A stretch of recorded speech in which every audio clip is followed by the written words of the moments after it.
What's a fact about your family that disturbs people? That my parents demanded complete access to my room, diary, phone, and personal belongings at any time, without warning, because children don't deserve privacy until they move out. My parents made it seem so normal, too. Mom was this former military brat who grew up with zero privacy herself, and Dad was a control freak who worked in corporate security and genuinely believed surveillance was love. They met in college, bonded over their shared belief that transparency builds trust, and decided to run our household like a maximum security prison. I thought all kids lived like we did until I visited a friend's house when I was 8. I was shocked when I realized the rooms in her house had locks. I didn't even know interior locks existed. I ran back home to tell my parents, thinking maybe they'd be excited to hear that privacy was an option, too. My mom laughed in my face and said, locks are for people with dirty secrets, and if you want dirty secrets, we can treat you like the criminal you're apparently planning to become.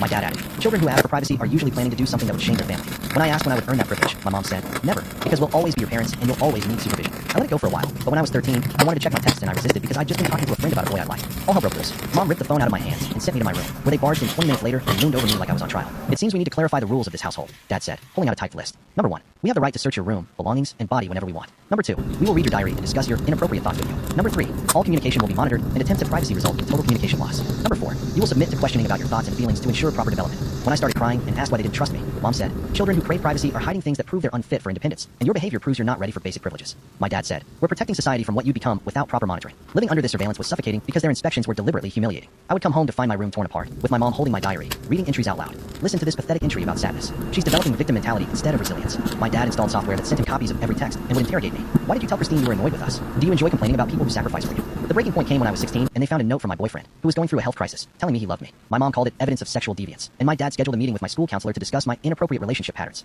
I snuck out after they went to bed, bought a burner phone, and texted the number to my friends. I got a new journal, one they had no idea existed, and hid it and the phone under a stack of old sweaters in the back of my closet. I felt like a genius. I felt free. For 2 weeks, I wrote down my most private thoughts, and almost cried reading them back to myself, knowing they were just for me. When my boyfriend was up at night sick, I could talk to him without being spied on. I could actually be a full person. But then my parents found my hiding place, and that was it. They removed my bedroom door entirely and replaced it with a curtain so they could monitor my activities more effectively. My mom started doing random wellness checks every 30 minutes throughout the night, claiming she was concerned about my mental state. They confiscated my backpack and started driving me to school personally, so I couldn't hide anything. The final straw was when my dad installed a camera in my bedroom. Because if you're going to act like a criminal, we'll treat you like one. But their surveillance obsession finally backfired when my English teacher noticed I looked exhausted and had stopped participating in class. When she asked if everything was okay at home, I broke down and told her about the camera. She immediately called Child Protective Services, and when the social worker saw the setup, she was horrified. The investigation revealed that filming a minor in their bedroom was illegal, and my parents were forced to remove all surveillance equipment. I moved in with my aunt for senior year, and for the first time, I had a bedroom door that locked, but the damage was done because I still felt watched, even when completely alone. I'm in my 20s now, but I still have trouble with basic privacy things like closing bathroom doors or keeping a diary, and my inability to trust people eventually ruined my relationship with the boy I fought so hard for. I've become the opposite of what my parents wanted. I'm constantly hiding things and feeling like a criminal when I haven't done anything wrong. Funny how life works.